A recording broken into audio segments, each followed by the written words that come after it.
Thank you for joining us today. Well, it's been interesting. You've had a whirlwind few days in Hawaii, haven't you? It has been. Loved it though. It's real great. Where were you born? What city, state?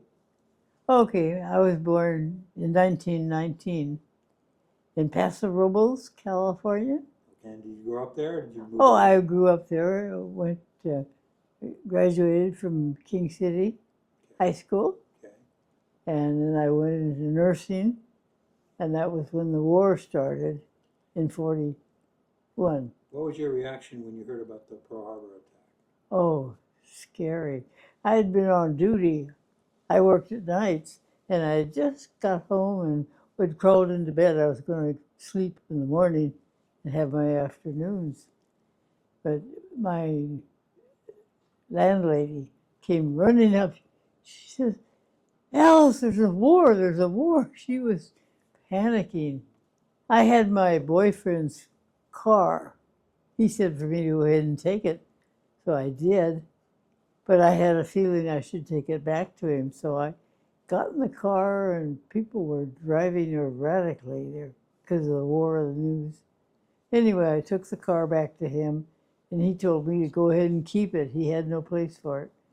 So I kept his car, and it was nice. I was able to drive around the town when I needed to. Where did you go to nursing school at? Highland Hospital, Okay. the county, Alameda County Hospital. So the first hospital you worked at was the one in Mare? Yes. Okay, so what did you hear about this guy that was coming in from Pearl Harbor that was had an injury and he's going to have a heart surgery? What did you hear about that? Well, it was in news amongst the patients there at the hospital, Okay. where we were all anxious to see this guy. He's got a bullet in his heart, which we did. We watched for him, and he was all bushy. He had been out on the South Seas on a ship where they had no facilities for. Shaving and all that stuff. Yeah, right. So he had whiskers, and normally he had short hair. He had hair growing out. Not a Navy cut, right? No, Okay. he didn't even look like a Navy man. He looked like a. So when he went into the hospital, how long before he went into the surgery? Was it a day or two? Oh, it took longer than that. It was probably 2 weeks. Okay. So you got to know him then, right? Oh yes, he went through the ward. He was trying to make everybody feel good. He says, "Well, I got 1 day to live, 2 days to live, 3 days to live." He He counted was doing off. the countdown to surgery? He was counting out the days for surgery. Wow. The surgeon had told him, "You're not going to live very long with that bullet in your heart, that piece of lead." He says, "You better have it. Better think about what you want to do with it." He told him, he says, "Go tell your family and all your friends that, you've got a bullet in your heart and you need surgery." So they all gave him his rights. And he said, "Well, if I make it through here, would you go out on liberty with me?" Now, for the new generation, can you explain what liberty is? Oh, liberty is going out on a date. Okay. Yeah. Okay. And you That's said, Navy talk. And you said what? You said, I said, "Oh, yes." But nobody thought he was going to be through it, that he'd get through it. I said, "Oh, yeah, you can count on me. But I have to be truthful with you. We have not done heart surgery," because this was back in 1942 when they didn't really do any heart surgery. But he said, the doctor said, he says, "We'll do our best and hopefully we'll be able to open it and take the metal out." you know, as horrible as it sounds, bullet in the heart, I read in Chris's story that they think that the bullet kind of bounced off something, so it didn't hit directly, because otherwise it probably would have been fatal, right? The bullet it glanced off something, so it didn't land. Well, it hit the rib bone. I mean, it went through and hit the rib bone.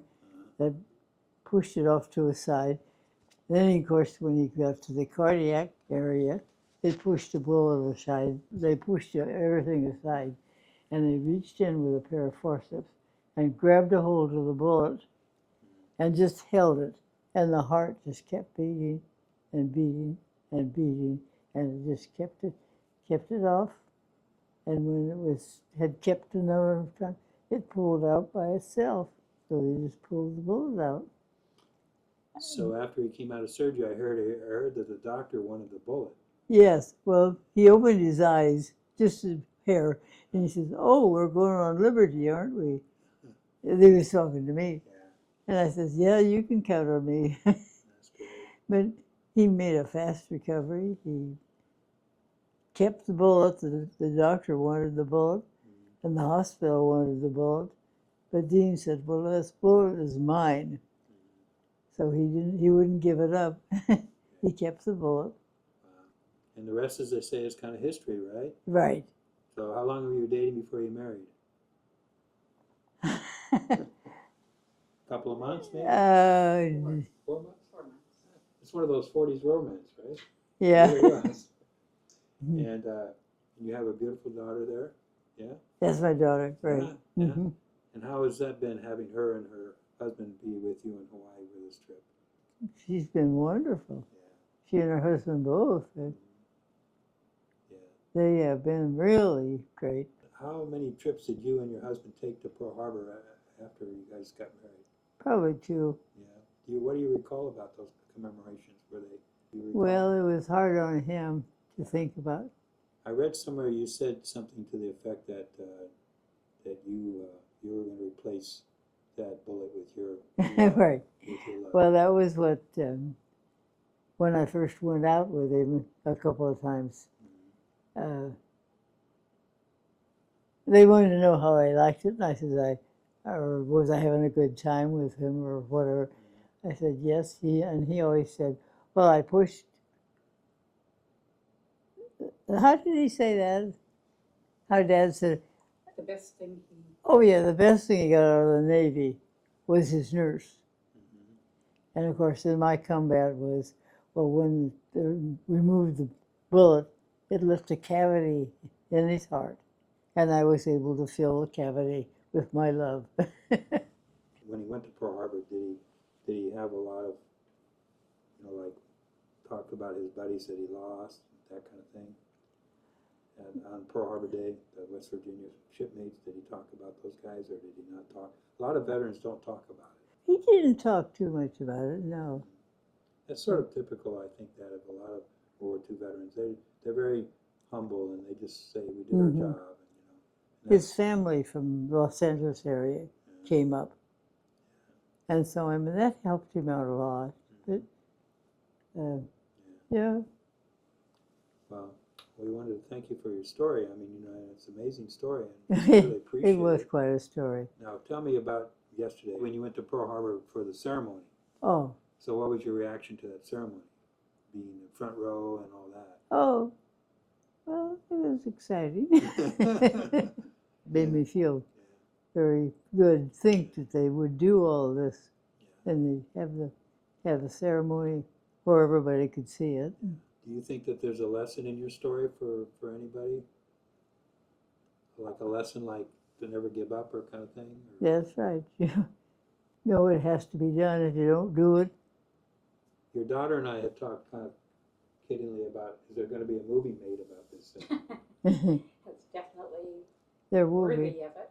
It's a true story, and we're very thankful that it worked out for us.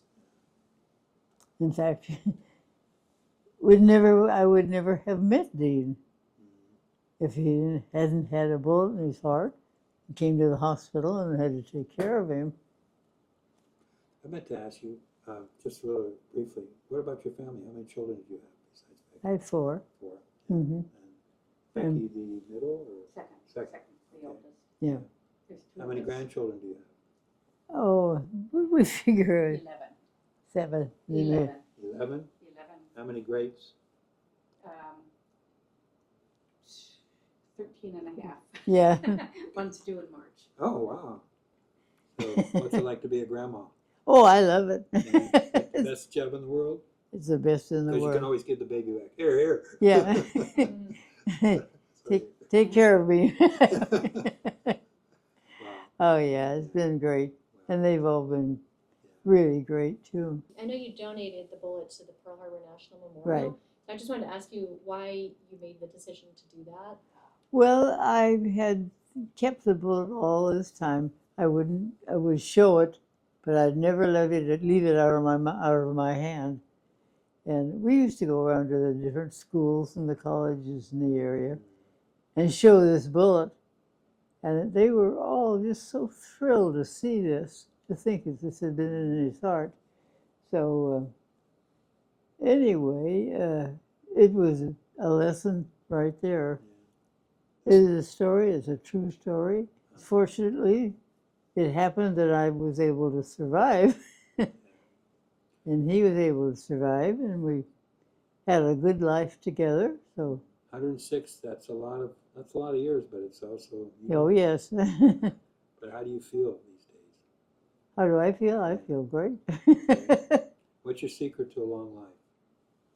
Always have something planned to do. It tells your body, I'm going to go to Europe in June maybe, or you're going to do whatever you're going to do. And your body reacts to this. It knows we're going to have to be prepared to go to Europe. Come to Hawaii too, right? Pardon? Come to Hawaii often too, right? Or to come to Hawaii.